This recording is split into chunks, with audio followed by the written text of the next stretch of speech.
Kamala Harris saying she is ready to serve, and it goes on. But this is the talk of the town. Yes, we will be talking about the Chiefs parade tomorrow. Yes, we will be talking about expansion at Columbia Airport. Yes, the just now passed Ukraine aid in the Senate, along with Stephanie Bell. Good morning. Good morning. Hannah, who is really struggling today, will tell you why it's 6:45. Well, even more so than other days, yes. I mean, late last night. I don't normally get tweets from or texts from Hannah late last night, but John, she's struggling. She's tense this morning, but I think it's all straightened out. How you doing, John? Good. We'll use the kid gloves on Hannah then. All right, yeah. So everyone now is out in the open about it. Biden's succession plans are the talk of the town. Everyone's talking about it. But do you actually think it's going to be Kamala Harris? I mean, with this, don't you think Democrats who always kind of knew this was a possibility, they're going to bump Biden and never give her the chance, I think.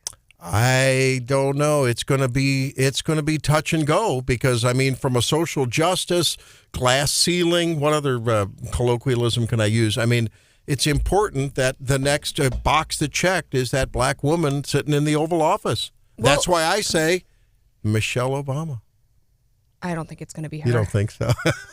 I think they're ready to put Gavin Newsom forward. But you're right. I think I think Democrats have a huge problem if they hop over Kamala Harris. Yes. There has been no more loyal group to Democrats than black women. And if they skip over her, they are going to have a big problem. Yeah. And how they're going, I don't know anymore. Does anyone here, and does anyone listening, 573-874-9390, the text or call line, does anyone think that any rational Democrat who wants to maintain control of the White House, and for that matter, for the coattails effect down ticket, think that Joe Biden is going to be on the ballot November 3rd, November 8th, whatever it is? I don't think so.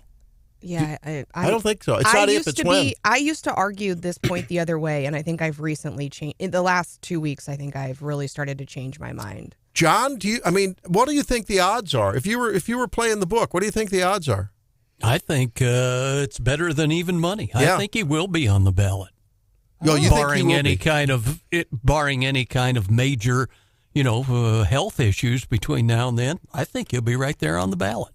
John, may I buy you a cup of coffee? You can go down to, your favorite coffee place, and I'll buy you a cup of coffee. We're witnessing a major health event. I mean, we've witnessed it for 3 years. It's been slow motion, but I just don't know how people can. 86% in the latest Ipsos Axios poll, people think that he is not fit to serve because of mental health.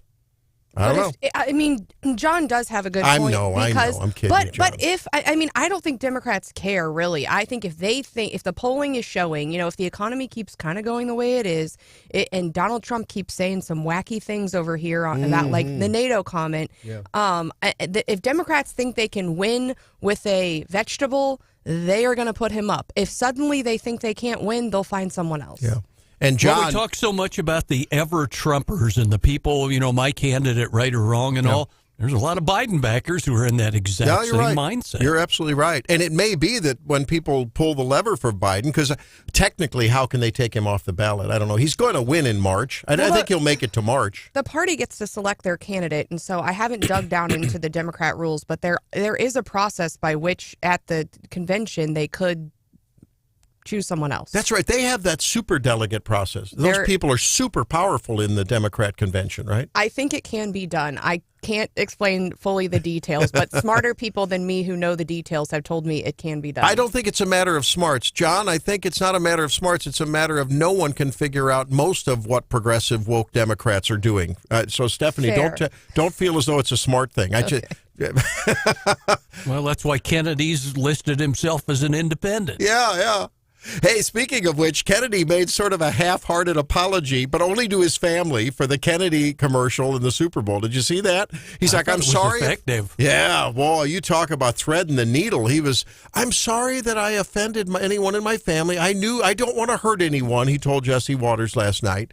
But on the other hand, his campaign and the pack behind him are doubling down on it. I mean, it's fantastic.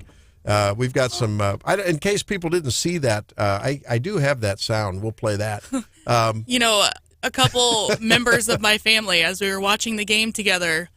At the end of the commercial, they went, "Who was that?" Oh, no. It's Kennedy.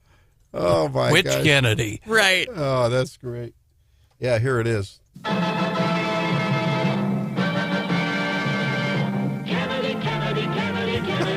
It was brilliant. Do you want a man for president who's seasoned through and through? A man who's old enough to know and young enough to do? Well, it's up to you, it's up to you. I mean, and they took every picture of JFK and replaced it with RFKJ. It was brilliant. It was 1960 campaign song. Yeah, I mean, it was something else. And it's interesting because you really don't know. I agree.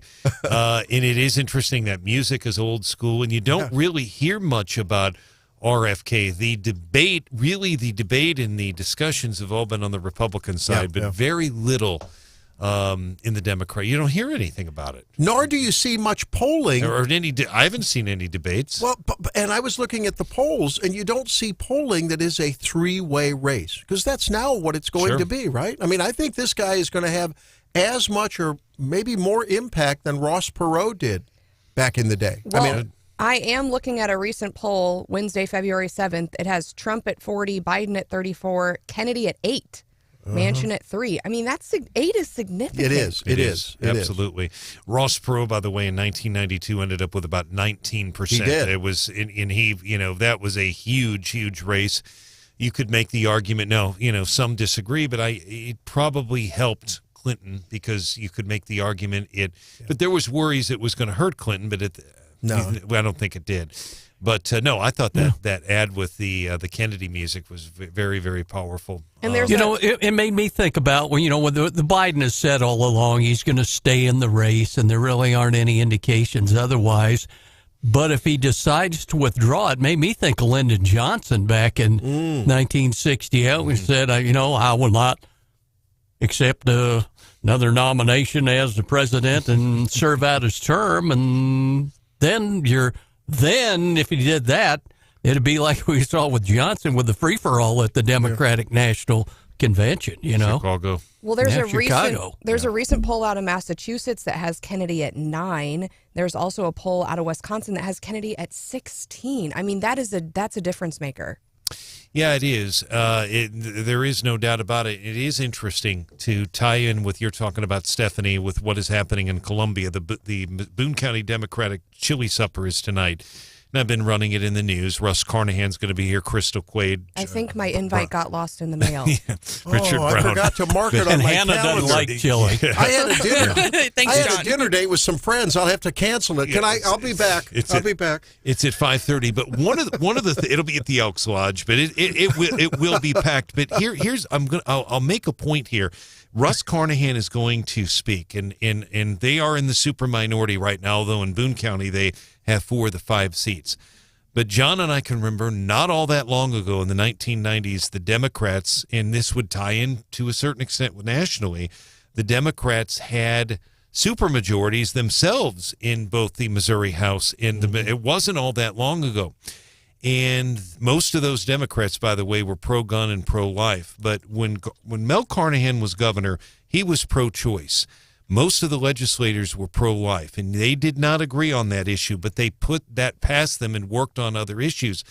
I don't think that would ever happen today. No. With people, but they worked and they got a lot of things done. You could make the argument Mel Carnahan was very effective governor. Very effective. Listener John texts us, the Kennedy commercial got the most mileage of any at the party I was at. Well, and I think Thought it was very powerful. And I think we're going to talk about these numbers later, but the amount of people that watched the game, the numbers that are being reported out, I think late yesterday, this morning, I mean, how many people actually saw that ad? An incredible number of people. And hey, why don't we all make a pact? We will tangentially reference the reason why. We'll only use initials. Only initials. We'll not say the words. Hannah, can we go by that pact? What's tangential mean? Around the edge. Too early for It means that. don't say Taylor Swift. Oh, there you go. There you go. Okay. But There it is. Brian had to go and John had to go and blow it. Oh my gosh. Can I ask Brian, though? We heard you're talking about the Boone County Democrats, but the real news out of Boone County is they're adding new flights to Columbia, and that, I think, is massive. I have to go to D.C. for work here soon. I looked up flights. Oh, my goodness. $1,500 out of Columbia. No. Yes, I screenshotted it. It is bad, and it's that first leg. And I think every flight I've been on recently, I'm not paying that. I just for reference, I was like, well, I'll drive to St. Louis. But the demand for those flights has been so high. So hopefully, with a little bit more supply, some of those prices will come down. You're absolutely right, Stephanie. There's 5 outbound daily flights a day that come out of Columbia Regional, and they will be adding a new flight to Chicago O'Hare on April the 4th, an additional flight to Dallas Fort Worth on June the 5th. So you're talking about going from 5 to 7. American Airlines has put they've invested millions of dollars into Columbia. They're here.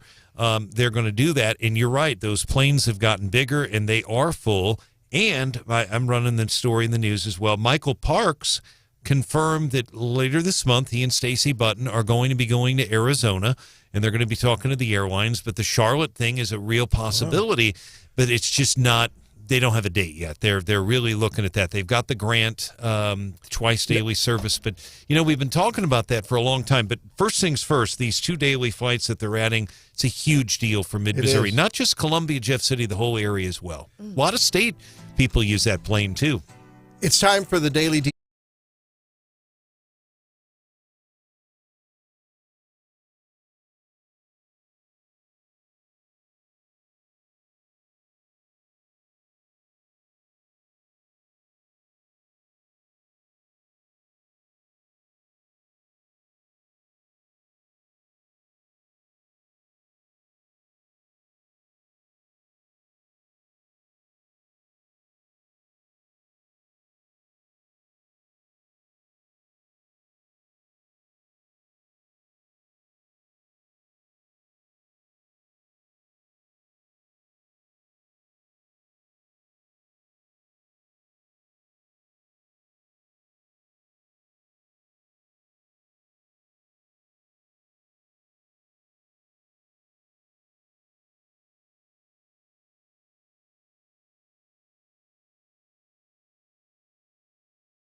Is ready to serve. That has kind of shaken things up, especially after all of the revelations from Joe Biden yesterday. And so I think that will continue to be a major concern for not only Republicans, but also Democrats and how that race shakes out.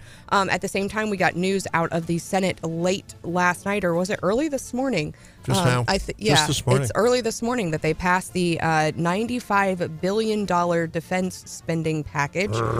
No border. Of course, we've got money for Ukraine, Taiwan. Who else is in there? But no southern border. And Israel. And I think Israel, there's yes. some And Israel money. So, Randy, you came in this morning and you were awfully ranty about this recent passage. Well, I promised my wife not to be crusty about this, but after over 120 hours of filibuster, including Rand Paul, they went ahead and passed it. And McConnell is like, this is the highest priority that we should have. Meanwhile, they keep streaming across the border. He's chastising Republicans who voted against a border bill that was a flawed mess. I mean, 5,000 a day. Oh, that's the threshold when the president may exert some authority. Are you kidding me? This is an existential threat to the country. And what leverage do we have now that they got their funding? Bingo. They sold out. And so do you have any expectation that we'll get anything done on the border? I don't know. You know what it's going to take? I hate to say it. It's going to take some kind of a tragic attack on a lawmaker or one of their family, or one of them to die of a fentanyl overdose. Maybe, I don't know. You don't wish it. But we've had lawmakers who have had children who've been affected by the fentanyl crisis. I mean, and we've had serious evidence of crime committed by these folks coming over the border. I think even they admitted this week that it's a crisis. I know. They're not willing to do anything about it. Open the champagne, pop the cork. The Senate Democrat leader and the Republican leader are on their way to Kiev. They've got $60 billion they're bringing. I don't know if it'll be cash in pallets, but they're taking your money to Kiev. There you go. That was Rand Paul during the filibuster. He's not wrong, though. He's perfectly fine. And it's not that, you can argue whether there should be some further aid to Ukraine or not. I frankly am wilting on that fact. But, my God in heaven, where are our priorities up there? It is so worrisome. It really is. Well, we are going to add another person to the swamp today. George Santos, of course, had resigned, and they are trying to replace him. We've got Tom Suozzi, a Democrat who had previously served that district. You've got Mazi Pilip, who is, and they are tied in a neck-and-neck race. The last poll I saw, I think, was late last week, and the Democrat was up by just 3 percentage points. That's all within the margin of error. So neck and neck, we will know those results hopefully this evening. And if you look on the GOP Twitter feed, that's what they are focusing on this morning. It's not about any national stuff. That is a national deal because you're talking about second impeachment attempt for Mayorkas. A lot of other things hinge on a very thin majority there. It really is. So we are watching that, and of course we'll have the results for you in the morning as well. Later today, this morning, we are going to have the Consumer Price Index updates. Ooh. The Bureau of Labor Statistics puts that out at 8:30 a.m. I think that's Eastern. And then we also have changes coming at the RNC. Of course, we heard last week that Ronna McDaniel would be leaving. Trump announced who he wants for those picks yesterday. He wants Michael Whatley. He's out of North Carolina to lead the RNC. And then he says he wants his daughter-in-law, Lara Trump, to be the co-chair, current RNC. And then he named some other folks. So Trump is already picking his team. There's a very worrisome story that we'll talk about related to Trump picking his team, picking the RNC.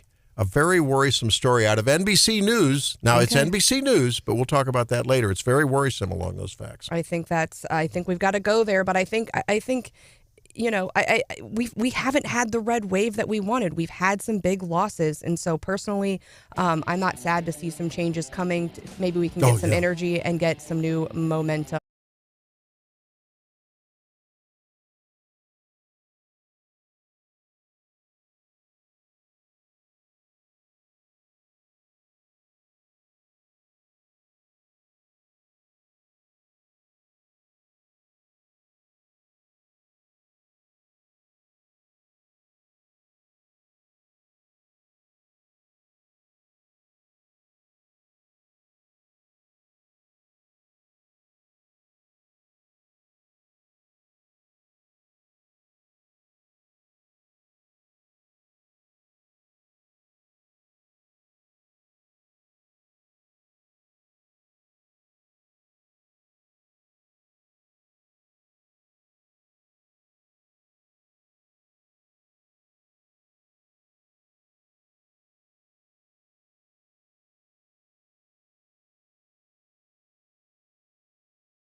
And there's lots to talk about. Chris, welcome to the program. Dr. Randy Tobler, thank you. Good morning.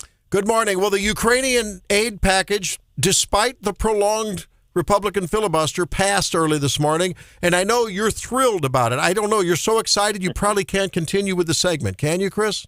You know, Dr. Tobler, what's $95 billion when you're talking about a $3 trillion budget, right? Oh, it's just chump change. Yeah, you're right. I get it. Yeah, pennies, right? But what do you think about that, losing any leverage on getting some border action?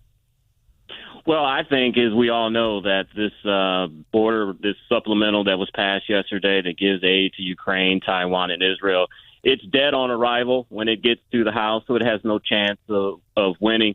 What the speculation is the House is going to attach what they call House Bill number 2, the immigration bill. They're going to attach that on what the Senate sends to them and send it right back over, and we'll be back in the same impasse. So 18 Republicans crossed over, voted with the Democrats to pass this. They'll probably have to pay holy hell for this. So I'm not that all concerned because it's not going anywhere in the House. Now, talking about the House, I mean, how do you think that bears out for Mike Johnson? You know, we had the leadership change. He's struggled to get consensus on anything, taken a lot of heat.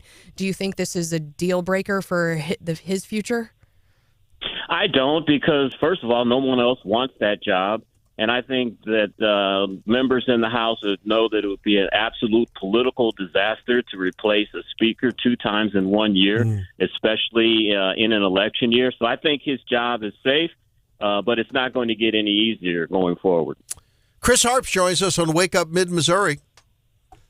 Chris, a Missouri story that we've been watching for several sessions. I know you have too. You've commented on it before. And Bill Eigel kind of leading the charge on eliminating personal property taxes and all in the state. I saw the story coming out of St. Louis County that the assessor there is doing a new online personal property declaration system and touts how much easier it would be. I think for a lot of folks, their takeaway is, okay, fine, but this doesn't get to the center of the issue, does it? No, it doesn't at all. And I've talked about our own personal journey with personal property tax, especially with our home. It was assessed at a ridiculous rate this year. It was assessed high about a few years ago. And what we did was challenge it and got an appraiser and appraised it for what we thought it was worth. And we went to a hearing and got it reduced. You know, that's the thing that they depend on. They know that most people aren't going to hire an appraiser and assess their homes, and they're just going to pay with what the assessor says it's worth. But if you take a little action and be a little proactive, you can get your house assessment brought down. Yeah, but Chris, that's the problem. It's such a laborious process, and people have lives to run, and I know you do too. But you know what I mean? It shouldn't be that way. There has to be a better way than the arbitrary assessment. I know they say it isn't arbitrary. It is. And at a minimum, you'd hope that could be a part of the property tax reform if they're going to do something incrementally. We're talking with Chris Arps at Chris_Arps, or you can hear him this afternoon and every weekday News Talk STL in St. Louis. Chris, we got into a betting match early this morning about whether or not we think that Kamala, you heard Kamala's comments, but whether or not we thought Joe Biden would be the ultimate candidate. What are you betting on that, and what's your bet? I mean, it's hard to tell. I mean, 86% of Americans in a poll that came out over the weekend said that they believe that Joe Biden is too old. We saw that disastrous press conference last Thursday where he was trying to show the American people that he was capable of doing the job, and he is bringing up dead European leaders that have been dead for years. I don't know. You know, James Carville, of course, who was the genius behind Bill Clinton's election in 1992, he said over the weekend that when LBJ decided not to run for re-election in 1968, he announced that in March. I don't know if that was some cryptic type of thing that he was trying to throw out there, but I don't know. I really don't see how they can stick with Joe Biden. He's not going to get any worse or going to get any better. He's probably going to continue to get worse. His polls can't get any worse than they already are. You know, a lot of people are speculating that we may see what we used to see back in the day at the conventions with the back rooms and the smoky rooms. that they may choose somebody else at the convention. And you were hearing speculation that Michelle Obama may be the person that they choose. Oh, they have a yeah. dilemma. They have a dilemma. They have a dilemma because, one, she's black, Asian, African American, all of the above. So that would disgruntle a lot of the black constituency within the Democratic Party. And one way they could resolve that is by choosing Michelle Obama. So you don't think it's going to be Gavin Newsom?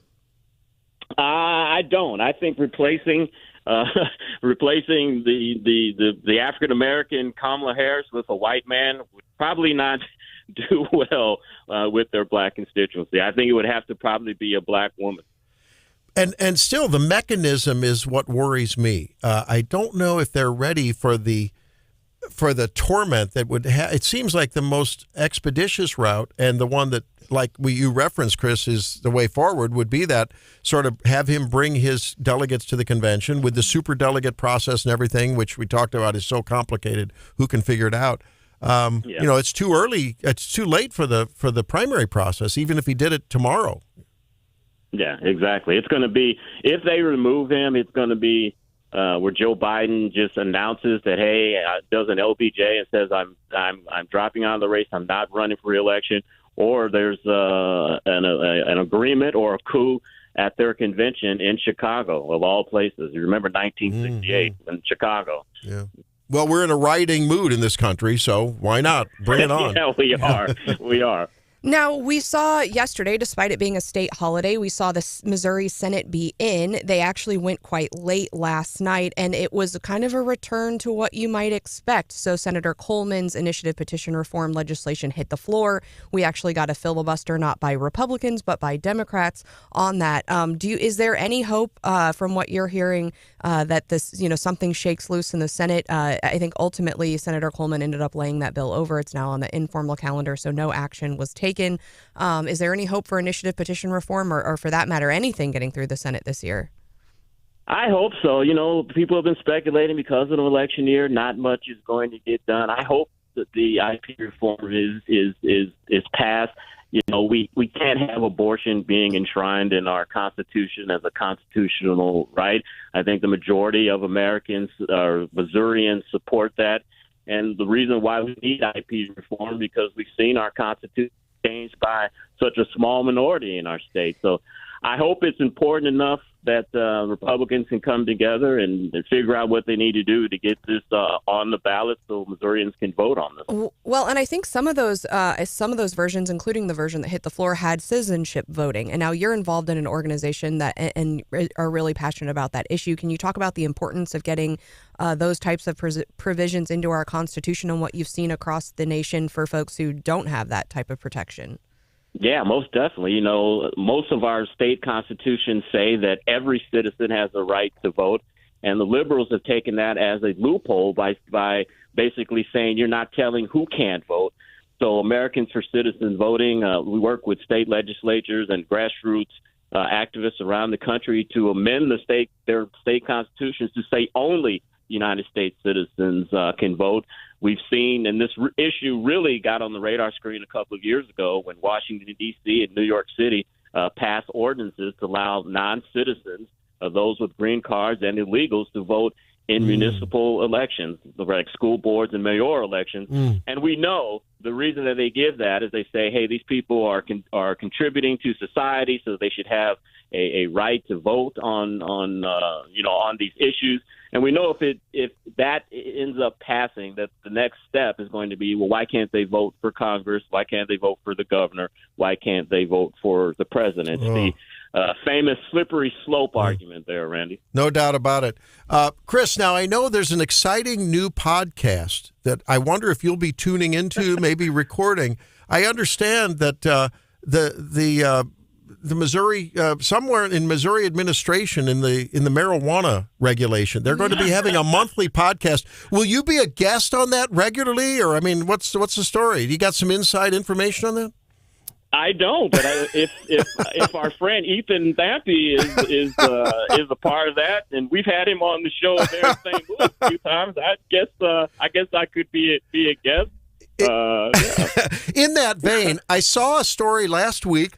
It was on Scott Fawn's Missouri Times, actually, that among many states, I forget all of them, Idaho, other states that I consider highly libertarian, Missouri, in its first year of legal recreational marijuana, just hit it out of the park. More sales and I proportionally more state revenue. What is it about Missourians that the marijuana thing is so hot? Have you figured that one out? No, I have not figured that out. But I tell you, the one drawback that I've always seen about legalization of marijuana, the argument is that if you do that, it takes the black market out of it. People are out in the open and can purchase marijuana.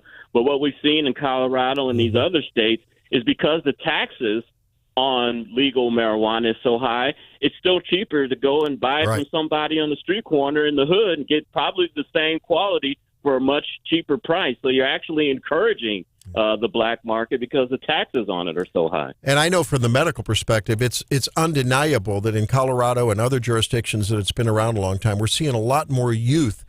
Generally, they get in trouble and get into their parents' edibles laying around, and then they show up in the emergency rooms with psychosis. So it's been a big problem. Yeah. And another thing too in Colorado that since the legalization of marijuana, there's been a lot more traffic accidents associated with marijuana use. So that's some of the drawbacks of it. And states surrounding Colorado have seen that same increase. Yeah, it's bad. It's bad. Hey, well, Chris, thanks for being with us, brother. We always love talking.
Yeah. Hannah, you going to live it up before you go on your Lenten, whatever you're giving up for Lent? No. You're going to give up energy drinks? What are you going to give up for Lent? Oh, you guys would not like me very much if I did that. I know there's an app you really should give up for Lent. Yeah. I apparently tried last night. John, you're part of the Wake Up Mid-Missouri crew. What are you giving up? Anything? Laissez le bon temps rouler. Any beignets today for anyone? You going to have any of those? I don't know. Sounds good to me. Yeah. So, Hannah, as Stephanie said, we became aware of an app that, as you know, I am certainly your elder, mentor and wise old owl, even though you don't know it. Stephanie. Oh, I know you're older. John. He can tell you how many licks it takes to get to the center of a Tootsie Pop. I'm telling you, that was a direct frontal attack by producer Hannah, John. No, it wasn't. It's a fact. Okay. Yeah, but the mentor and wise old owl, you let that out. But Stephanie and I were talking about this app that you got. Apparently, someone hacked. Tell us about your Life 360 app. I thought it was a new energy drink. What happened? No. Well, Stephanie likes to make fun of me all the time for this. And I still stand by the statement that when her oldest starts driving, she's probably going to go, this app doesn't sound so bad after all. Yeah. But Life 360 is, basically a tracking app, I guess. You can sync to it when you create the account, obviously. And it just uses your phone's location, and anyone that's in your family's circle, you can see where they're at any point in time. And last night, my mom sends me a screenshot to the family group chat with all the siblings in it. All the adult siblings, by the way, we all choose to do this. And she goes, "Who's Lathan?" And she said, "And where's Hannah?" Lathan. So I get into my email because I had noticed I'd gotten a couple emails from Life 360 about a half hour before that. And it says, "Hey, it looks like you signed in on a new device." There's no option to click, "No, this wasn't me." Oh, really? Yeah, no, it was just informing me that I was logged out of my old account. So I tried to get into Life 360. I'm signed out. I tried to reset my password. I never get the reset link. It was no bueno. So my husband starts messaging this person on the Life 360 app. Were they overseas? Because it would show you where he's at. Where was he in mid-mo? No, the weird thing is he was in Centralia.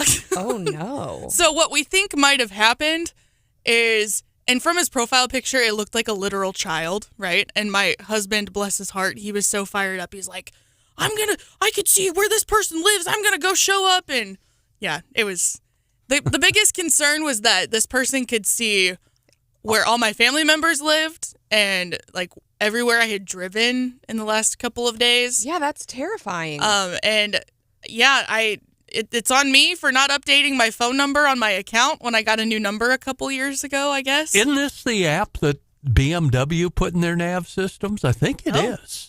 I hadn't heard that one. Yeah, I think so. Wow. This is an app I've used since I was 15 or 16. My mom, made my brother and I download it when we started driving and stuff. And it'll actually tell her how fast we've been driving. But Well, doesn't Google, once in a while, my adult kids ask if we want to know where they are, they want to know where we are. If we're all driving to a common destination. Yeah, you can share your location, but usually it's a time-limited thing. Oh. This is just at any point, Hannah's mom can log in and see where all of her children are. And I think I would totally troll people. I'd be like, to my husband, did you really need Burger King for lunch today? Oh, my husband. Wow. Why are you at the gun store? Yeah, or he'd be like, "Stephanie, are you at Nordstrom again?" There's no need for that. My husband has definitely busted me trying to surprise him before, which isn't super fun. And my mom every once in a while will text me, "Oh, you were a little late for work this morning?" Get out of here. Hannah, that's a little creepy to me.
package, along with some for Taiwan and some for Israel. Crickets chirping on any border money has passed the Senate. Mike Johnson says it's dead on arrival at the House. You know what else is dead on arrival this morning? Stephanie, would you like to share with the class what you just told me? My husband just texted me and said, "Do you have my car keys?" Oh! Hello. Oops. It's the jet lag. Sorry. We might have to figure that out. Was the answer in the affirmative? Oh, yeah. I have his car keys. I'm just wondering, do I have my car? Do I have all the keys here?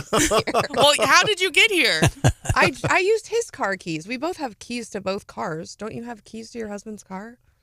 No, but I know where they're at, like the spare is at. So wait a minute. You have him on your Life 360, yes, but you don't have keys to his car. Why do I need keys to his car? I thought it was a union. From two, we become one. I know where the keys are, though, if I need them, but I don't want to carry them around. I don't want to be responsible for that. But what happens when you're at work and he's at work and the keys are sitting at home in California? Exactly. Well, then how did he get to work? I don't know. That happened. Maybe he locked the other key in the car and needs you to come with the other one. It happens. But our car has the little keypad on the side with the code. Oh. Well, aren't you fancy? Yeah. Excuse me. And I can unlock my car with an app. So. Oh, well, So aren't there. you special? Yeah. Oh, my goodness. Gen Z for the win. Crisis averted. I happen to leave my own keys at the house. So Speaking Chris of Gen Z for will the be win. on time for work. This morning, I heard a report. I forget who. I don't know. I listen to 1,000 things in the morning as I'm getting ready. Just not me. And did you hear the little slip? Just not me. She's cranky this morning. That was quick, though. She is wearing the cranky pants. Is your middle name Helene? She says the same thing. All right. So, and there was a report about the skyrocketing cost of insurance, and we've talked about how in California and in other, high claims jurisdictions, Florida and others, some companies are not underwriting new insurance. Some are canceling policies. I mean, because in California they regulate the price that insurers can charge for your premium, but not what the claims are, right? And then I heard a mention. You were talking about Gen Z for the win, and I heard a mention. They talked with a guy about auto insurance claims. A bumper used to cost, he said, several $100s, $300, $400, $500, and now it's $3,000. Why? Because of cameras and sensors and technology. $4,000. No. Trust me. Yeah. Wow. Yeah. I found. I'm sorry. I don't know about you, John and Brian, but give me my old 1968 Ford Galaxy, one of my first cars that my dad and I fixed up. Where you just pop it out. You just pop it out. You put a You little don't putty. worry about it. Yeah. You put a little putty in there. You go to the salvage yard. You undo the things. There were salvage yards where you could take your wrench and you could do it yourself. It was awesome. Well, my husband needed a new windshield a couple years ago, and that ended up being an insurance claim because of the lane assist feature. So there's you can't just put any old windshield in it. It's got to be a special one. My son has a car that's like Bukowski's Apple Vision goggles she brought in last. It's got the holographic thing in front of it. Holograph as you look. I mean, come on, that guys. That has to be distracting. But yeah, you're right on the insurance. And then for me, I know one of our policies, it's the deductible and then you get the points. So it's if it's under $5,000, I have to pay for it anyway, right? So I'm out a whole bunch, thousands of dollars, even though I pay thousands of dollars a month for my insurance you a loan. premium. It's just a loan and you're paying forward. That's all. But I'm not going to make a claim because it'll just get more expensive. Right. Or they'll cancel you. Oh, yeah. There you go. So can we all agree, everyone in mid-Missouri, wouldn't it be nice? Maybe that timing light that I have in my bucket of goodies that I brought from my home, that timing light, will come back into vogue. The old-fashioned car where you could crawl into the engine compartment, you could change your points and plugs and do your own tune-up, change your own oil. Is there a time that we may return to some sanity? Nah, the ignition systems are all computerized and you can't get into. That's just it. I mean, you cannot. You have to be almost a skilled craftsman to do an oil change now. Yeah. John's. I mean, really. Or to replace the bulb in the back of your yes, ma'am. Light bulb. I went to an auto supply store and batted my eyes and said, "Can you please help me out?" And they're like, "Look at this. This is gonna take a screw. We're gonna have to pull all of this apart, screwdriver, the whole thing. We're gonna have to charge you labor to replace the light bulb." And those are exactly, they can run, up to $30, some cases more. But no, those old cars, you could do that. You could do your oil changes. Randy, there is a song that was a popular song.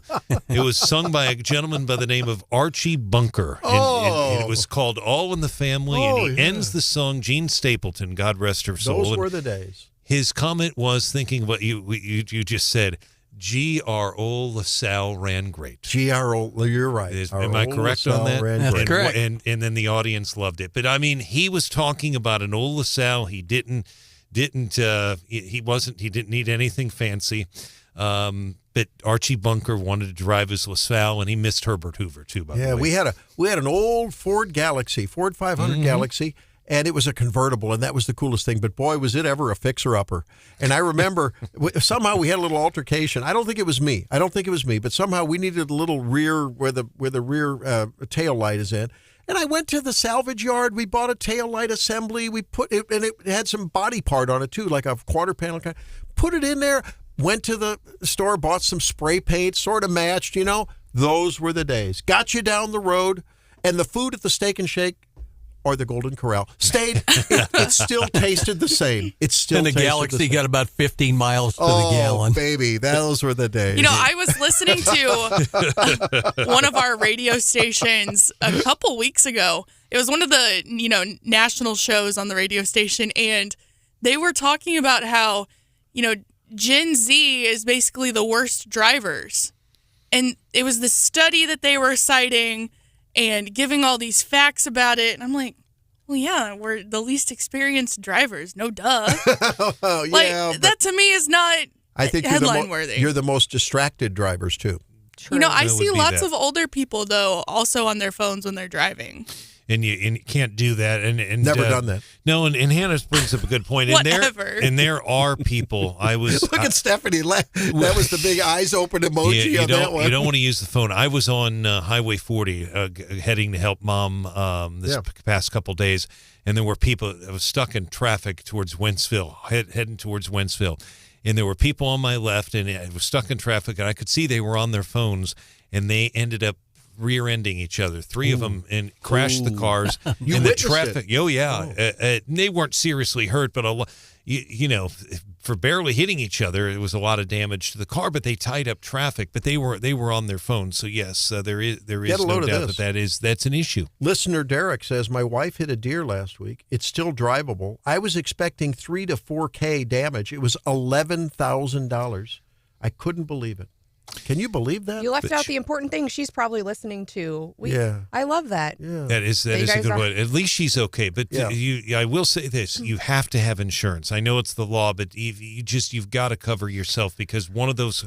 I got hit in the ice a couple of years ago in Jefferson City, and it was thousands of dollars. Was that the armadillo? No, that was something else. I got hit. A guy couldn't stop in the ice, hit me from behind. Should have had a big A truck. And I didn't think it was, but it caused, I think it was $5,000 or something. But we talk about the problems with the healthcare industry, but I think insurance we don't talk enough about, because I would say in my monthly budget, insurance between all of my different insurances is a huge chunk of that. But then lawyers get involved, and I know on the HR side, companies have their insurance, and there's there are these incentives to settle things because guess what, the insurance company's just going to pay, and so guess what, I'm just paying more every month, and then we're paying out for claims, I know, for government agencies and other things that aren't necessarily, I don't feel like is warranted. And the whole system, the incentives are perverse. The deductibles keep going up, and like you say, you don't make a claim because you just don't want to get nailed on the back end of that either. Right. Now wait a minute, Hannah's up here. Listener Catherine has my back. What is that? She texted 874-9390. She said, "Here, Hannah. Just as many older folks are on phones as younger." What's your definition of older folks? Is what I want. Yeah, Catherine. Could let's be middle. have I don't know a little what they further mean. discussion. Well, Catherine. when I say older, I'm meaning plus. Yeah, I'm meaning older than Gen Z, so 30s on. Rude. I don't mean older isn't old, but older than myself. Tom Brady's old, and I understand that, but again, I think the lady that just texted is correct. I mean, there's some of you older people on their phones, younger, doesn't matter. They're doing it. But the bottom line is, Stephanie, you're absolutely right. I don't disagree with you. But you have to have the insurance. If you don't have the insurance on your car, first of all, it is technically the law, although I don't know how often it's enforced. But if you don't, you're going to be out thousands of dollars. So you really have to have it. But you I gotta do, and I am out thousands of dollars. Yeah, that's the problem. I understand. It's just you'd be really out thousands of dollars if you didn't. I mean, it's just we had a couple of deer hits. It's a shame. When we lived in Northeast Missouri. Had, I don't know, over 5 years, maybe 3 deer hits. And That's a lot. I was going to say, what can I help? It's Randy, Northeast Missouri. That's Have right. you been there recently? I mean, it happened. Randy, and I drive a lot. you're all smug over there. I But drive what's a your lot. driving record? But like? how many drive a lot. armadillo hits? Brian's got you beat there. I got one. And my the agent called me and said, it's either you raise your deductible or you get canceled. I mean, it was like there wasn't an option. Well, in Randy's defense here, there was a state representative. Don't go to his defense. I want to point out about Northeast Missouri. There was a state representative who's since passed away that used to be in the House. A lot of our listeners in Jeff City will know him. His name is Dale Whiteside. And really, Dale rebuilt the Republican Party. I mean, he was kind of the modern-day father in many ways. But he had a bill, never went anywhere. He was so mad about the deer in North Missouri, particularly Northeast Missouri, that he had a one-sentence bill. You hit a deer, the Missouri Department of Conservation will have to pay you $250. Now that was a lot of money. That was a lot of money in those days. That bill never went anywhere, and the cost to repair was much lower. But the deer in Northeast Missouri, where it was an issue, it's much more of an issue now. They're all over Northeast Missouri and Northwest too. Oh yeah, we're gonna Hannah. We're gonna get out on time so that we can do Hot for Hannah.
Hannah? 725. Now, what's hot? Wow. I'm stunned. I'm almost speechless. I'm almost thrown off my game here because I wasn't expecting us to ever be on time, but yet here we are. Hannah speechless? That's like Joe Biden being cogent. But right? Go ahead.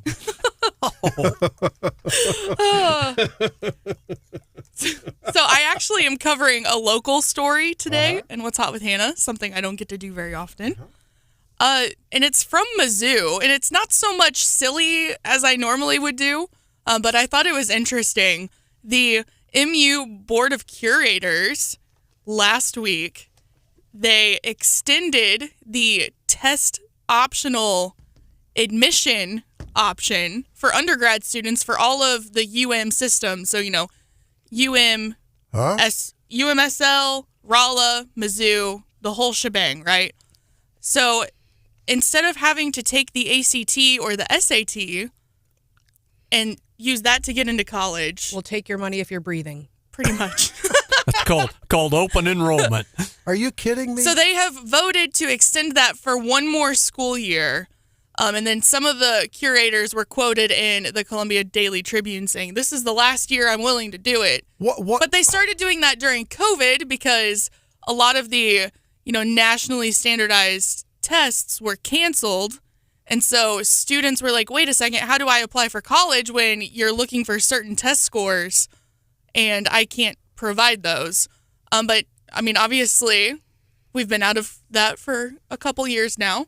I was surprised to hear that Mizzou is still not requiring a SAT or ACT score. Yeah, the trend but here we are. The trend is going away from that open enrollment kind of stuff, yeah. Huh.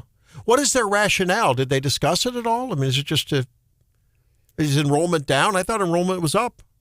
At Mizzou, I think it is. Nationally, I think it's been down. Time to tighten the screws.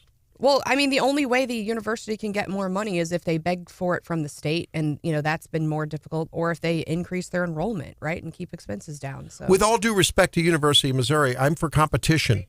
I'm for competition. It never was very high, though. No offense to Mizzou, but like the average ACT was like a 21, which if you're like, I think if you fill in all C's, you get like a 18. Yeah, right? I think I had a 26 score, and like I even qualified for a small scholarship because of it. Right. But the recommendation to extend it for a year came from the UM Faculty Council and a unanimous vote to, keep doing the no test required admission. But they're also saying that it creates a lot more work for the admissions team when, having the national test score kind of is a definitive yes or no type of thing. So now that they don't have that, they have to do a lot more digging into a student's. Wow. Well, and I would think you're right though, and I would think there's a larger discussion about whether a single test score reflects like your actual ability. Which being a horrible test taker, I did not love the idea of having to test for those kinds of things. But depending on what school you go to, depending on what classes you go to, I took AP history as a credit in high school and got an A. My husband took bowling and got an A. So like clearly those GPAs, right, are not the same. And so who took whose keys? Just saying. Right.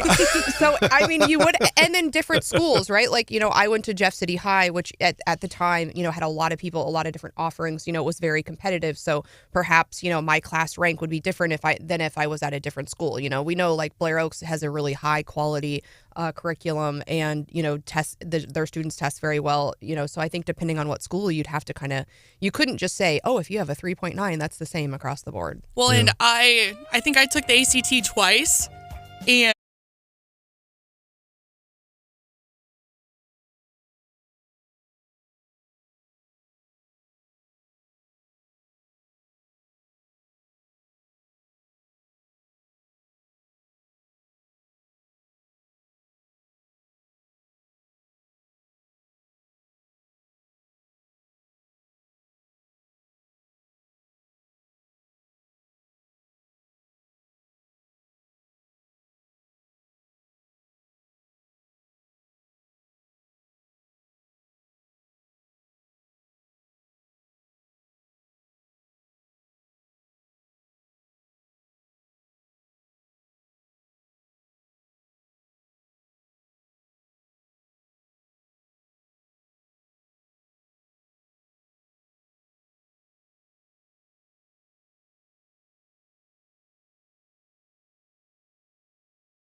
why Randy thought I was going to be able to answer that question. That piques my curiosity, but spelled differently. Anyway, hey, if you want to really get in, I think as a starter to the election season, we all know we're sort of in it. But if you really want to get jazzed about that, on February 29th, Thursday, February 29th, just a couple weeks from now, at Midway Golf and Games Tavern Room, I hope to see you there. I'm going to be emceeing the Boone County Lincoln Days. Starts at 5:30. You have to get your tickets by the 22nd, which is what? Next Thursday, right? And last year, if you recall, we were talking about the event like a week before, and they called us and they're like, no, it's sold out. Yeah, right. It's sold out. So I remember. The event is on the 29th, but in order to 100% guarantee that you'll have a ticket, you need to do it by the 22nd. Mm-hmm. And I think Stephanie might announce her run for CD3 then. I'm just not sure. Absolutely not. I'm kidding. I hope not. That'll be a lot of paperwork for me. And what's the guy with no car keys said about that? yeah. And a few days before, you're having a big meeting for your trip. Yeah. And I thought as the little introductory speech on that night as the MC, you always have to say a few words before you get the things going. I thought we could do a little travel log, show some pictures of the time I spent in Switzerland, just a couple days. We're going to go for 10 days, though. That's amazing. Switzerland, Bavaria, Austria in September, late September. I didn't approve your PTO request. And we're going. Yet. I get to go too. Yeah. You want to go? All right. Yeah. All right. John, let's go. John, you on board? Sure. Yeah. I think we ought to get an honorary ticket for Catherine to go because she thinks old guys win. Anyway, there'll be an informational meeting, and you'll want to do that for that Switzerland trip on February 27th. You want to RSVP so that we make sure that there's enough, seats and materials for you. Visit the Eagle or KWS website, 939theeagle.com or kws.com for more info. And we'll have a fun night that night on February 27th here at the station headquarters. Are you bringing cheese? I'm working on it. He's just going to cut it. Oh, listen to this. No. It'll be a gas. But we're going with Colette Travel, who has a vast experience in these kind of tours. They've been around, a great family firm, been around forever. So, it's going to be a great, good time. And I know with Helene in tow, it'll be fun. We'll have a lot of great food because she always guides me to the best food. It'll all be great. And she'll help keep you in line, too. I do not need help keeping in line. Randy.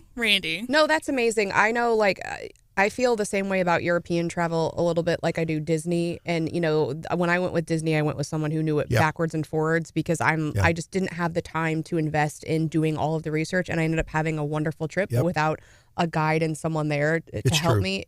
You really can, you spend all this money to go on the trip, but you want to make it perfect. And so going with someone who knows all of the good things We were matters. so blessed to have my son, who's a German and business major through Mizzou. He spent a year over in Germany. And so when we went over there and visited him, it was a totally different experience than if we'd have tried to somehow homebrew it. It just wouldn't have worked. Yeah, we talked about that. Yeah. And So my husband fun. and I, we were just like, we're going to always plan. When we just went out to San Diego, one of our friends lives out there. Yeah. And we're like, we're only going places where we know someone. And you know There you what's fun? As I looked at the agenda, there is some time. It's not, some of these tours can be just totally scheduled. You're regimented and structured all the time. That's not the way it is. They basically introduce you to sort of the cool places in town. You have enough time in the town, Bern and, where's the other place? But Bern is the main one for the first three days. And you have a little time then to yourself to go out and explore. We like to do that too, but we like to have an orientation, an anchor, and an intro, and then you can do your thing. That's so nice. When I studied abroad in college, I spent an enormous amount of time in art museums, and I am more into architecture, but there was really no options as a youth. And so I still to this day struggle going back into art museums because I felt like I had a lifetime. And having a little bit of flexibility so that everyone can kind of do what they want is nice. Yeah, a lot of fun.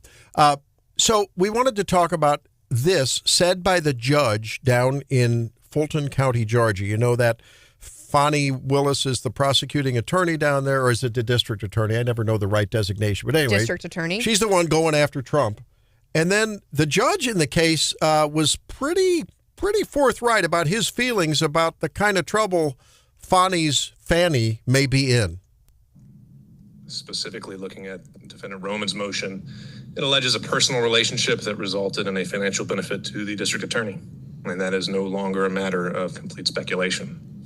The state has admitted a relationship existed, and so what remains to be proven is the existence and extent of any financial benefit, again, if there even was one. So, because I think it's possible that the facts alleged by the defendant could result in disqualification, I think an evidentiary hearing must occur to establish the record on those core allegations. So just to emphasize, I think the issues at point here are whether a relationship existed.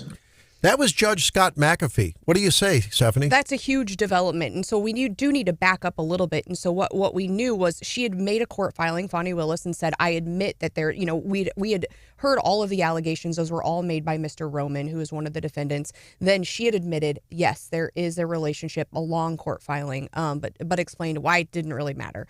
And there was a hearing scheduled for Thursday, and they were both subpoenaed to testify. And so yesterday, what the court was considering is, should they quash, and that's a big word, quash the subpoenas. They said, no, we shouldn't have to show up for this evidentiary hearing. Here's why.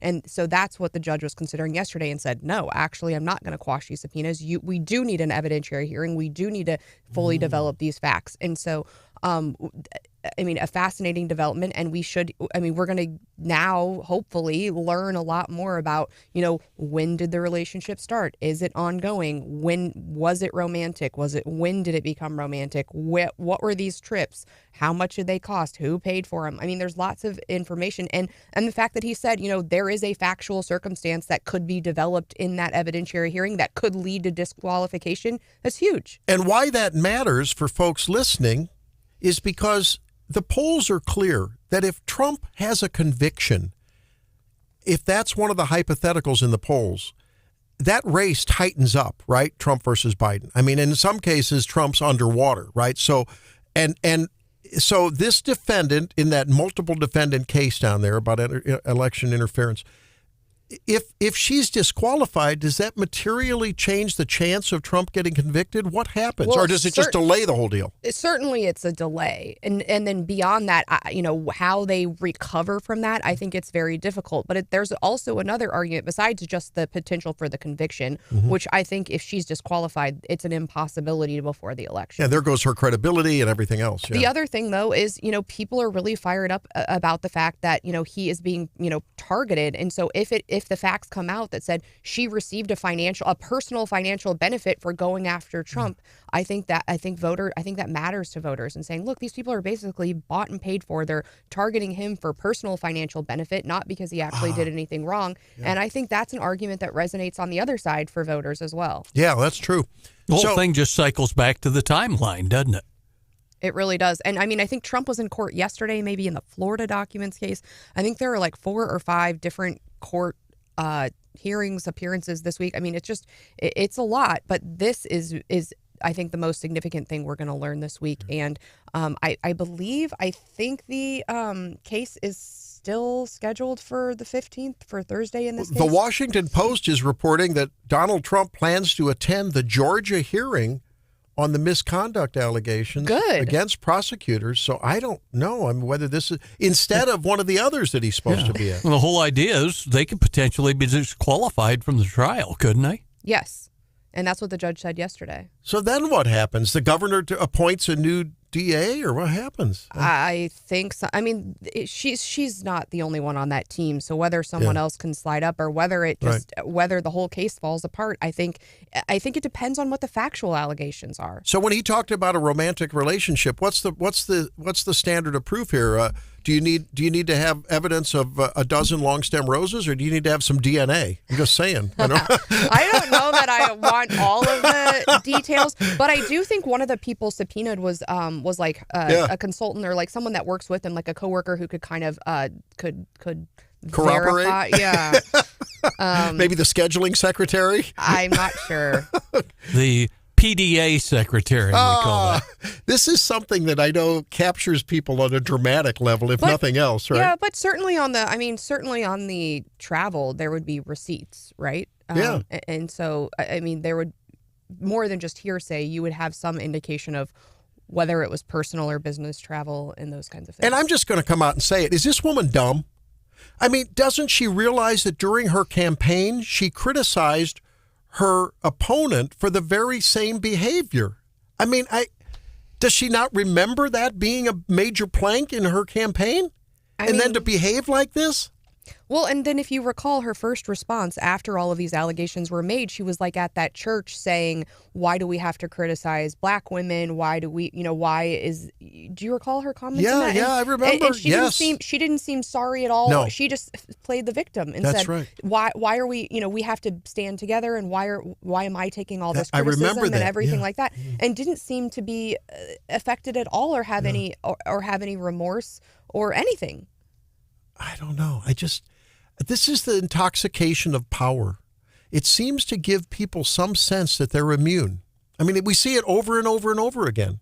I think it's a really good case of good lawyering. Thank goodness for Michael Roman's lawyer who dug through all those court files and found this information that was apparently for a little bit publicly available. But think of all the other defendants there and how many people this could potentially affect. And his lawyer was the one who went and found this information and brought it to light. I mean, think about how many people really wanted something like this and who had kind of thought that there was some funny business going on here. But to go do the work and dig down and find this and potentially, break this case wide open. Good work on the lawyering there. I think about good lawyering. I think of that great judge who found out the Hunter Biden DOJ thing. I mean, she must have been doing a lot of her own homework, right? I mean, one of her clerks did some great work. Someone had to look really into the weeds, right? Are you implying that not all lawyers do good lawyering and look in the weeds like that? No, I'm not implying that. No, I'm not implying that. I tried, John. But I tried. I just Gonna get her censored. I mean, if I'm involved in a government case, am I going digging around in the other lawyer's potential, somebody's personal life? Marriage case of someone who's not the actual DA? I don't know that I would do that or think to do that. And how they got tipped off, we don't know. I thought the art of good lawyering was personal destruction.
University in Australia have a new study showing that frequent nose pickers have a higher probability of developing Alzheimer's. The habit introduces germs into your nasal cavity that triggers the brain to produce beta amyloids, and the abundance of a beta amyloid thought to be the leading cause of Alzheimer's. The Aussies say it's essential to note that temporary relief obtained from nose picking, not a substitute for proper nasal hygiene, being blowing the nose or Dr. Tobler's infamous nasal douche. There you said it. And it prompts the question, why was the snowman looking through a pile of carrots? And the answer is, of course, all together now, he was just picking his nose. Oh, now you know the rest of that story. John, I'm telling you. You know, would you give up the bad jokes for Lent, please? Is there a possibility of that? It's not happening. I've never good. heard John tell a bad joke.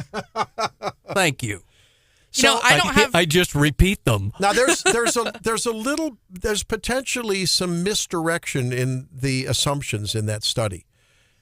They implied that beta amyloid causes Alzheimer's. More and more, it appears as though that may be just a symptom, a sign of whatever root cause process it is. Failure to clear out waste products from cellular metabolism. I mean, there's a lot of different theories there. So it may be that that's just the byproducts of whatever causes cause and effect. Yes, kind of right. thing. So we'll have to see. But it's interesting. Maybe those people have more active minds and they burn out their mind quicker. Just kidding. I don't know. We had gotten a whole bunch of updates, I feel like, in the last year about treatment for Alzheimer's, and that there'd been some progress there. And I'd like to hear more about that and less about what causes it, because we know, I mean, it's such a devastating disease. And I thought we were making some progress, but I haven't heard much lately. Yeah, there was a big study that touted a drug that was working its way through the pipeline, and when they analyzed it carefully, it just didn't really pan out as well. It's frustrating. I think at the end of the day, I like the idea everyone should sort of crystallize in their mind this idea of Alzheimer's being type 3 diabetes. It really is sort of a metabolic disease, we think, at least not all forms of dementia, by the way, but just in general. If you think about senile dementia in general, the kind that I think we might be witnessing theoretically with Joe Biden, just a gradual downhill decline in cognitive ability, memory, sort of a global dysfunction. What was the word that her used? Feeble. Limited capacity. Limited capacity, right. And with a poor memory. Yeah, and poor memory. I think both terms were used. That may have a lot to do with just basic. I mean, maybe he's eating too much ice cream. I don't know. Well, and I don't know that it's all diet related, but we're older than we've ever been, right? And here so, we go. Here goes the old thing again. Okay. But honestly, I mean, they talk So about sensitive. it. I mean, people used to die all the time when they were like 40 and 50. And so the fact that we're even living to 90 and I know people in their 80s who are super sharp is incredible. Yeah. And so to expect that we're going to, I'm going to have the same mind that I have today 40 years from now, I think I don't expect that. Even if a life without ice cream is no life at all, Randy. No, he likes bacon. I know at 8:25 you have a story that actually may touch on this. We're going to talk about that. We're going to talk about that because you shared a little bit of a preview on that.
with the National Federation of Independent Business in Missouri here, the state director, Brad Jones. How you doing, Brad?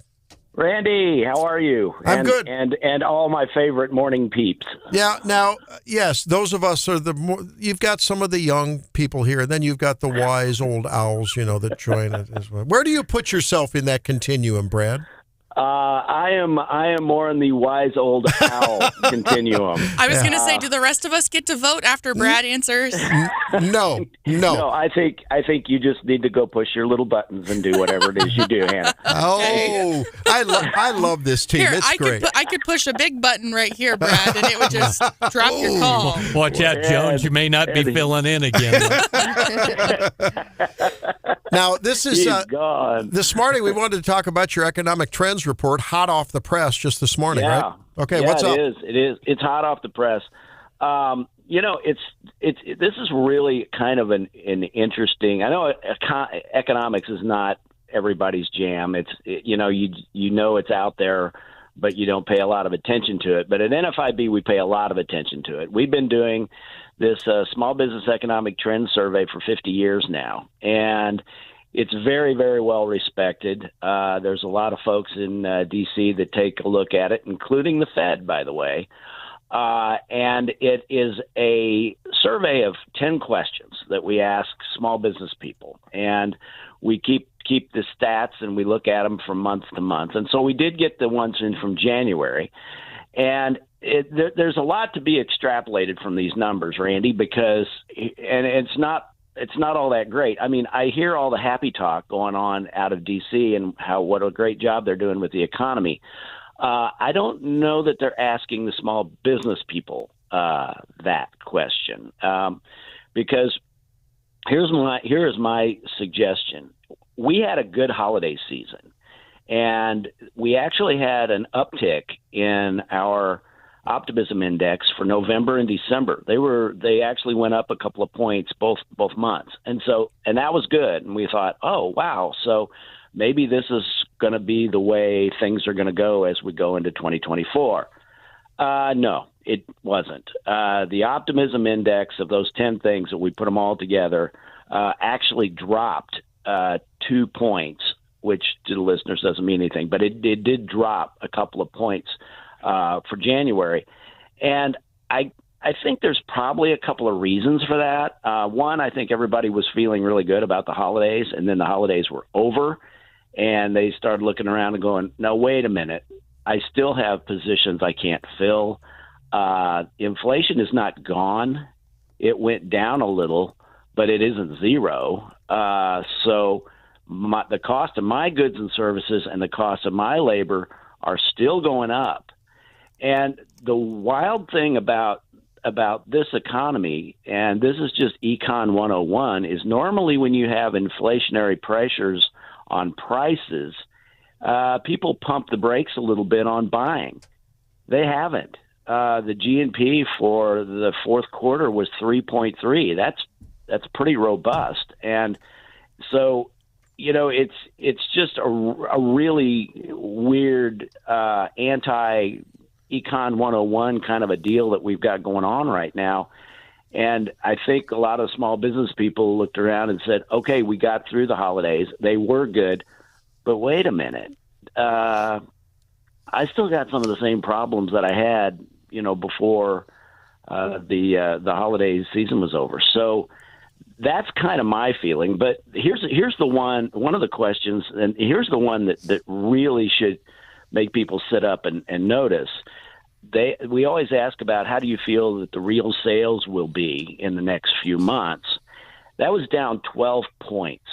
That is a huge drop. That means the small business people out there are saying, I'm really worried about my sales. Now, maybe it's because it was so good during the holidays that they're looking forward and saying, I don't have a Christmas coming up. I don't have a big holiday buying spree that might happen. But, that for this index, for anything to drop 12 points is very meaningful. And in this case, I think is probably really does not bode well. Well, but after all, Brad, you have it all wrong. Listen to POTUS. It's Super Bowl Sunday. If you're anything like me, you like to be surrounded by a snack or two while watching the big game. You know, when buying snacks for the game, you might have noticed one thing. Sports drinks bottles are smaller. A bag of chips has fewer chips, but they're still charging you just as much. And as an ice cream lover, what makes me the most angry is that ice cream cartons have actually I'm not going to play that over and over, but as he is wont to do, Brad, it's always don't blame the inflation that he lit the torch on. It's blame the people that are trying to provide the goods and services and keep it affordable for consumers so that, in fact, they can keep the businesses open so the consumers have something to buy in terms of goods or services. How disingenuous. Well, yeah. I mean, that's what I'm saying. Who's he talking to? Because, I've always said, Randy, that small business people are the canary in the mine. We are the first ones to know when things are a little bit askew because we're the ones that have to buy products from others, whether it be agricultural or little widgets to make other widgets or whatever services you might be providing or whatever it is. We're the first ones to know when there's a little uptick because unlike what everybody thinks, small business people do not go out in the backyard and just dig up money when they think they need some more. It doesn't work that way. Yeah. And so, with this particular study and then that kind of gets into the other part. That gets into the labor part because we've still got small business owners out there that have almost 40% of them have a job that they can't fill. And it's not because they weren't trying. I mean, although it looks like this last month they maybe didn't try to hire quite at the rate that they have been. Little softening in their in the job demand because of an anticipated decrease in demand. Okay. Correct. All right. Yeah. So, I mean, you put that along. So the labor market, the cost of their goods, the insurance costs, it's going crazy. We're talking with Brad Jones, National Federation of Independent Business State Director here in Missouri, on Wake Up Mid-Missouri this morning. Brad, when you were in with us the other day, you talked to us. You talked to Senator Bernskidder about the unemployment bill, the latest iteration of that, which is going through the Capitol and all. What would NFIB like to see with that? Well, that bill has a great history. That bill actually passed once and was and went to then Governor Nixon. And he vetoed it, and we didn't get the veto overridden. That bill would index the unemployment rate with the number of weeks that you can get unemployment. So in other words, if the unemployment rate is way up there, let's say 5-6%, you get 20 weeks. And then there's a graduated scale with that bill so that if you've got, let's say, 3%, like now, you get less. You get less. The thinking being, if there's way low unemployment, then there should be a lot of jobs out there, and it shouldn't take you very long to find another position if you're really looking hard. So that's Senator Bernskidder's bill. It has passed the committee and it got put on the informal calendar with everything else last week. So it's ready for debate. So, once again, we'd love to get that bill to the governor and do something on unemployment. People forget that the employers are the custodians, if you will, of the unemployment trust fund. We're the one that pays into it. We're the ones that need to take care of it and to keep it healthy. And it is healthy right now. But as we have seen, even huge trust funds, when you go through a recession, get used up really, really fast. And so it's a real inside baseball kind of thing for business people. But I mean, every business person has to pay into that fund and does have a vested interest in that it stays healthy. So that's Senator Bernsketter's bill. Brad, I want to follow up on something you mentioned about job openings, companies out there, and I direct everyone to 939theeagle.com and kws.com. I really want you to look at this story I wrote, folks, because it ties in exactly with what Brad's talking about. Columbia College today is going to have a job fair. It's a career fair, and it's open to CC graduates and CC students, and I've been to this fair many times, Brad, and I got to tell you, in mid-Missouri, I'm not sure I've seen a one done better than what they do at Columbia College. The Southwell Gymnasium will be packed. Every employee you can imagine will be there. It's just people are lined up out the door. They want jobs. And my question is this. Why don't we see more of this where these students and alums come in with their professionally dressed, with their resumes, they want a job, and the employers are right there to do the hiring on the spot, as opposed to going to a computer. You don't know who you're going to get. I don't understand why we just don't see more of this, because it works. I've seen it. Well, here's the other thing, Brian.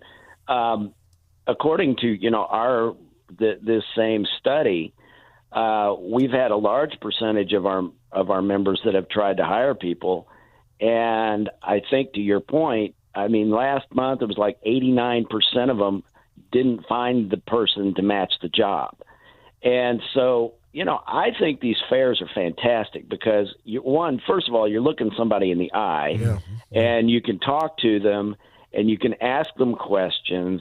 It is not the impersonal things that happen online, and I really think that you make more connections when you've got those personal interactions at those job fairs. And I would encourage, and it kind of depends too, Brian, on what kind of employers are going to be at those fairs. Maybe all the restaurants and the fast food places and some of those kind of folks maybe aren't at those fairs.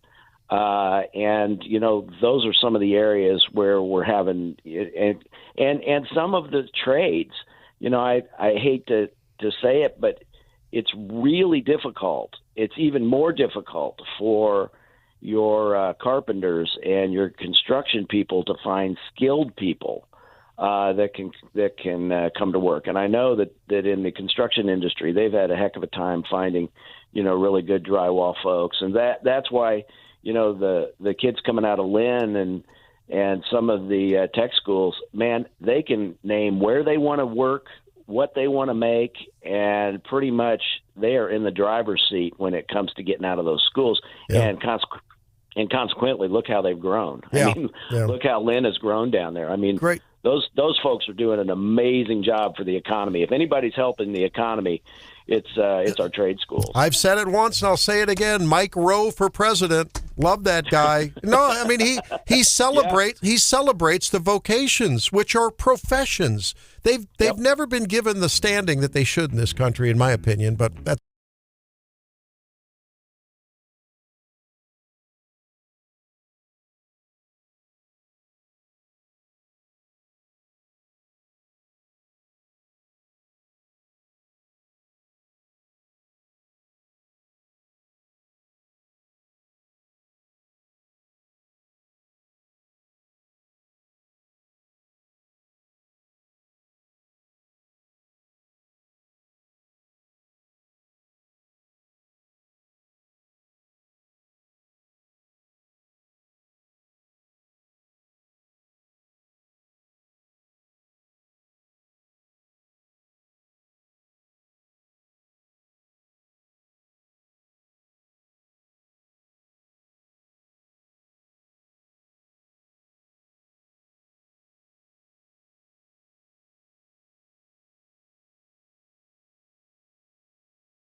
This morning, the Labor Department confirmed consumer prices are up 3.1%. That's not good. They had expected more, something in the range of like 2.9%, and the markets are reflecting that. And the core price index, if you exclude the food and energy, which moderated, is 3.9%. Mm-hmm. Wow. It's not a good note this morning, and the markets are reflecting that. Now, let's flip back to yesterday. The S&P closed down 0.1%, NASDAQ down 0.3%, and the Dow was actually up 0.3%. But this morning, with that inflation report, we're seeing futures take a nosedive. They're all in the red. Dow almost 1%, S&P more than 1%, and NASDAQ is at 1.8% down this morning. So not a good reaction to that inflation report. I'm sure the Biden administration is going to try to spin that somehow in their direction, but it's going to be tough.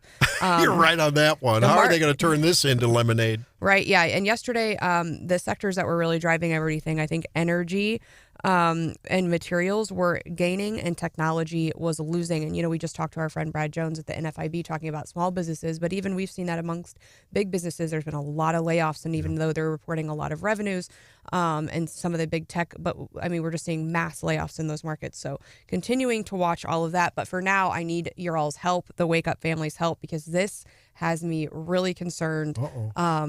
We are not eating enough bacon, apparently, according to the Wall Street Journal. And I know I'm doing my part. I'm eating lots of bacon, but I don't know what the rest of you are. You guys eating chicken or tofu or what? But we gotta fix this. My wife allows me to eat 1 or 2 pieces of bacon on Saturday mornings, maybe. Okay, well, we're going to have to work on her. So what they're all saying, about the pork futures, isn't it? It's a problem for the economy. So we've gotten more efficient at making making pork and pork products. But we went through the other white meat thing, and people can't cook pork, and so they you don't really have to cook pork all the way through. It can be slightly pink, and when you cook it till it dies, to cook it to death, it's tough. Yeah. And so people were like, I don't really like pork. So, so everyone's kind of talking about how do we increase, this pork demand. And people are like, we got to teach them how to cook it, and we got to make sure they got the right cut.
Stephanie, why is it that Hannah gets great pleasure out of my calamities that happen during breaks and on air? What is this? I mean, we all do, really. You do Thank too? you. I thought you had my back. Good thing you were wearing a dark sweater today. See, we have your back, and the coffee had your front. Okay, now who among you listening has never, John, tell me if this has never happened to you. Listeners, okay, I've got this little travel cup, little sippy cup. It's secure. If it tips over, it's fine. I went out and I did a quick coffee refill during the break. And then I put the lid on. And this is also the same mug that you're always like raving about, That's correct? the best mug. He's right, though. It's better than a Stanley. It's a great mug. Nice, secure seal here. So I put the lid on. I'm walking back into the studio, This and I was realized user error, not a mug error. it's all over the front of me because I didn't have it on secure. He comes into the studio and he's like holding his collar and he goes, "Oh, I spilled coffee on the front of me. Can you tell?" And I'm like, And "No, your not whole- really." And then he takes a step back away from me and he holds out his shirt and it is all over. Well, see, I knew that it was on my sweater, but I didn't have time to go and look in the mirror in the John to see if it was on my collar. So I figured I'd just do the collar wet. No, The front of your sweater is definitely wet. You better hope it didn't like seep through onto your shirt. looks like I have some shirt washing to do. I don't know. Ugh. Well, they say on the street, rich man's problems. One of those. I can go get days. you a station T-shirt out of the closet. I got a text from my wife. I washed 4 of my shirts last night, and I like to, you dry them just, they're permanent press, and then you just dry them till they're damp. And then I like to hang them. I swing out the cabinet doors in the kitchen. I hang them on the little cabinet thing. My wife doesn't like when I do that. You got to use the shower like curtain rod, like a civilized human. She said, "Please don't do that again." I said, "Well, what's it? It's a convenient way to do it. It makes sense, doesn't it? It's a nice hanger." Helene, please send us a photo of your kitchen turned into a laundromat, please. I thought I would get thanks and kudos for doing my own shirts. She normally doesn't. Did you used to do your own scrubs and all too? Yeah. Well, no, the hospital does the scrubs. Yeah, it has to be done. very. I don't know, some kind of compliant way. So Jefferson City and D.C. is happy with it. If you're running a hospital and you have a subcontractor for your laundry, you just had to ask about the scrubs. do you know that John? you have to certify that the company doing your laundry is at the right temperature and the right length and blah blah blah. That's their job. Okay, well, this morning I really don't want you operating on me with like dirty scrubs. Ukraine aid package passed this morning. Coffee stain on your shirt. Yeah. Oh, let's see what Jim has to say. Wait a minute. Jim, hi, what's up? Have you ever put the lid on your coffee cup on a little cattywampus?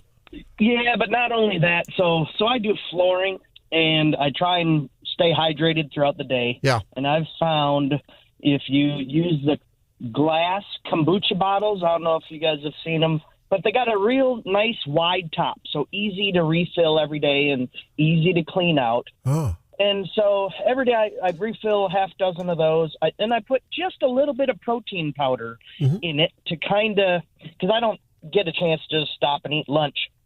And that protein powder, if it just sits, in my cooler or whatever all day, it settles at the bottom.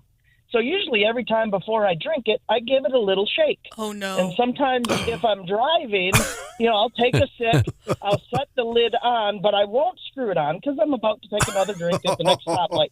And I shake it, and I just get covered in my protein water drink. And it probably happens twice a year, but it just goes all in my lap. It's just a mess. It just And do you ever get when that happens? Do you ever get nervous? Because inevitably it happens into the console and some of the push buttons, and I'm like, have I just fried the electronics on my console? Sure. I really hope our engineers aren't listening right now. Yeah. I sat down at my desk this morning. Thanks, Jim. Appreciate it. And I always shake up my protein powder in my little shaker bottle. It's got the little spring in it. I always do that in the break room, because I'm always worried that it's going to spill on my computer. Yeah. This morning, I did not. So I mixed everything at my desk and screwed the lid on and went to start shaking away. And the lid that you actually drink out of, like the spout, open. it was closed, but it wasn't snapped closed, and so milk went everywhere. Ew. Yeah. I had a brand new computer and completely doused it in a bottle of water while traveling. I know he listens. Thank you to Kevin in downtown Jefferson City for saving my brand new laptop. So they saved it. Oh, good. Yes, he did. And we had a guest one time in studio dump a whole cup of coffee down the audio console while we were live on the air. Oh, you should have seen the fireworks. Ouch! Literally, huh? Literally, and we Sparks. stayed on the air. Oh, wow, that's miraculous. Looked like the touchdown flares after the Super Bowl touchdowns.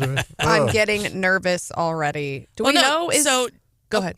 The caller was talking about those kombucha bottles, which if you don't know what that is, it's like a fermented health Randy drink. knows what it is. Good for your microbiome, kombucha. Everything is good for your microbiome. I'm concerned about your bacteria and your gut. Well, Hannah. I appreciate the concern. I'm concerned about your gut bacteria, and everyone listening's gut bacteria has a central role in your health. But go ahead. But I've seen terrible DIY fail videos of folks who try to brew their own kombucha. It looks like a science project. Yes, because it has to ferment, it can sometimes explode in the glass bottle. Yeah. And word to the wise, be careful. And didn't Poppy Poppy had a Super Bowl commercial, and they're supposed to be helthy for your stomach, or it's like a probiotic soda or prebiotic, and it's delicious. I had one Is this it good? morning. Poppy? Oh yeah, yeah. It tastes like Kool-Aid. Wow. There's Very Poppy, and then there's Olipop. Wait a minute. I thought Poppy was that little character that my granddaughter loves. So Poppy, This is Poppy with an I. That's Poppy with a Y. Correct. Yeah. The things that the Gen Zers worry about. Do we John. know if it's the Missouri Senate going back in this morning? Yeah, who knows? Kudos to them for working on Lincoln's birthday yesterday. Good for them. Thank you, guys Did they and gals. get anything done? Was it productive? Appreciate I it. think they want Wednesday off, and I saw there was a lot. Whoa, seriously. And there's a lot of debate on Twitter of whether or not they will all leave to go to the Chiefs parade or whether they will stay and work. And so maybe they worked on Monday so that they can take Wednesday. I think you're on the right track, because that was a big discussion by some of them at the Capitol yesterday. Yeah. Get in a couple days and then kind of blow it off for whatever. They are scheduled to go in today at 1. They went in at 4 yesterday, and I know some of you were asking us to explain a little bit more about what happened. But yes, essentially, please. there is a bill for initiative petition reform. What came up was a Senate substitute, and so you can have a committee substitute or a full body substitute. And what that means is there's just a new draft. And so a new draft hit the floor yesterday. Of an existing bill? Of an existing bill. So sometimes they will sub out the whole language in committee. That's called a committee substitute. Sometimes they will have a floor substitute. When it's on the floor? So a bill has come out of committee and it's on the floor. Mm-hmm. How does the substitute occur if it's the floor at large? It will get drafted, and usually the bill sponsor then offers the substitute. Okay. And it doesn't mean that the language is entirely different, but perhaps there's some Little changes. Stuff. Okay. So, it could be big stuff. But anyway, so that hit the floor yesterday. You can see it online. But again, it has the concurrent majorities for the initiative petition reform. It's got some other things. Right now, you're barred when you want to bring an initiative petition. You're barred from doing it. In the Constitution, it says for one, you can't use the initiative to appropriate money, right? Okay. So you can't just come in and take the entire state budget for your pet project. You can't obligate future generations to spend money. Okay. There are certain limitations, and this adds to that list about the initiative petition cannot be used for X. And they're adding a whole bunch of things, trying to get some of the people who have previously, I think, opposed initiative petition reform on board by saying, for example, the realtors, there's some language in there about you can't use the initiative petition to raise taxes for real estate and other things like that. So back to the Hancock limitations. Yeah, too. Start getting into the taxation side. Yeah, it can get really difficult. So and this was Mary Elizabeth Coleman's bill? She is the handler of that bill. And so so then the Democrats started filibustering, which is what we would expect with a supermajority of Republicans, actually. I think they spent some time talking about the Super Bowl. I don't know that they actually did any reading, but they talked about a whole bunch of different stuff. And so you mean actually Bill Eigel was not filibustering a GOP bill? True. He's going to be with us Thursday morning at 7:10. But he got name checked because they had another rally over there about protect life and our Missouri Constitution, and good. And they were the group over there during the rally was giving a lot of props to the to the Freedom Caucus. But that's the way it should be, right? The Republicans should be have a consensus position and let the Democrats filibuster. And they were, and it turns out, I think they went for about 5-ish hours. And then what happened was Senator Coleman laid the bill over or put it back on the informal calendar. So she said, we're going to end debate. I'm going to basically put this back on the calendar. And that allows them to bring that bill back up for consideration whenever they want, essentially, but they didn't take a vote on it. Why? Why would she do that? There not enough votes? Well, they didn't want to go all night. I don't think on a I mean, you have basically two choices there. It filibusters all night until there's some sort of resolution, or you can offer the previous question, which would end debate, which would be really rare to do in February, actually. So now, but by doing that, does that just mean it pushes off more filibustering till the next time it comes up? I mean, nothing prevents them from negotiating this morning on it. Snuggle-dragging lemmings would say, why not just get through the pain, let them filibuster till their bladders can't hold anymore, and then let's take a vote. And sometimes when things come up on the floor, I think as the bill sponsor, there are issues that come up that you say, maybe I need a little bit more time. Maybe I can iron this out. Maybe we can come to a compromise. I don't know that that's what happened yesterday, but nothing prevents them from kind of having those backroom discussions and coming up with a compromise that might and on this issue, on initiative petition reform, I don't know that there's any way the Democrats stand down. So lay it over means that's the same as putting it on the informal calendar. In my mind, yes. Okay. I'm sure the Senate experts might tell me I'm wrong on that, but I think in this instance, it's one and the same. Well, Senate side, is supposed to be all about the back and forth cordial debate, like Senator O'Loughlin told us, and that's. Then you get in the midst of the filibusters, and then the nuclear option with the PQ starts hanging over everybody's heads, and you're back to square one. Yeah. Wow, it's a fun time down there to watch anyway. I'm sure they're not having fun trying to manage it, with all the dissension. But so they could bring it back up today. They could go to the FRA, which also kind of ran into some hurdles last week. So they could bring it up today. What you're saying is a lot of the legislation goes on with the horse trading at the bar the night before. Oh, I don't know about that. I mean, some does certainly. Of course, that's okay. Yeah, but the House is also working on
are saying we're not eating enough bacon. It's bad for the economy.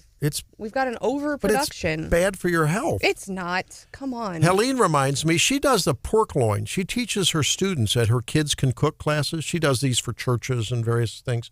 For our church, she did one recently. And one of the big dishes they make, they prepare this for their parents. It's a pork loin, and there's some kind of fancy preparation and sauce. Pork loin's a nice, healthy cut of pork. It's nice and lean. You're saying they want to make it fattier, though.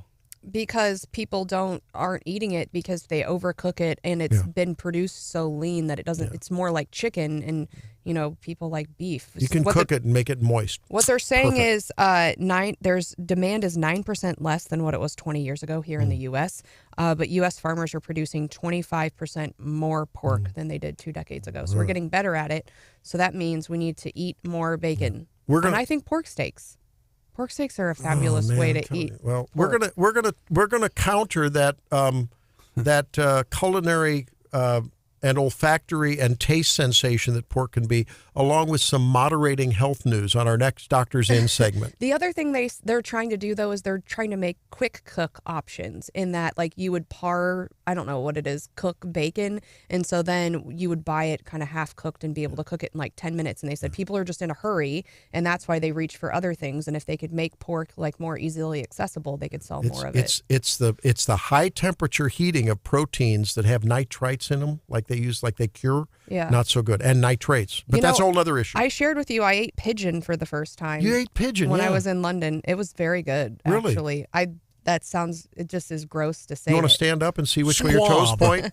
It was, no, it was really good. Like, it was red. Like, I like duck. Like duck meat? Yeah, so it was fabulous. So it's like a dark meat. Yeah, it was good. That's cool. What else do you have for leftovers? Super Bowl numbers are in. 123 million viewers, the most watched TV event since we landed people on the moon. Say that again? 123 million viewers. My goodness. The last time, the most watched event since Man on the Moon. That's insane. 1969, Apollo 11. Can you imagine? That's the thou shall not be named effect. Right. We're not going to mention their name. It has to be. I mean, what else if you're the NFL, you're thinking, like, I don't want to go down the conspiracy hole of, like, that this was all, the NFL's plan and it's all scripted, but it's been good for business. You can't deny that. The commissioner is so happy about that. Well, did you see that the commissioner and she who shall not be named were spotted on film having a conversation in the press box? Uh-oh. John, some folks were saying it didn't look like it was a very friendly conversation, but I don't know. I mean, if I'm the NFL, I start like bringing all my players to the award show. I have like a Bachelor style meetup between like pop stars and Jason football Kelsey players. Front row with no shirt on. Oh my gosh! And his mask, the wrestler mask, and his mask. He is amazing. Somebody said if that guy ran for president, he would win every. Yes. John already got a demerit because he mentioned that name in the first hour. But John, you can redeem yourself with a good leftover. I was kind of taking in on all the pork futures and all that kind of stuff. And I remember if you talk to anybody around here who's a pork producer, when California a while back went with their no animal cruelty laws, that really affected the industry because people would have to tear out a lot of high dollar infrastructure just to concur with the law. Don't get me started on that. Animal welfare and animal rights and animal welfare are two totally different things. Oh, Hannah gets on her high horse here. Whoa. That's right. Oh, darn, the bumper music's playing. She does have an ag major. She's got to use it. Don't mess with Hannah when you start talking ag.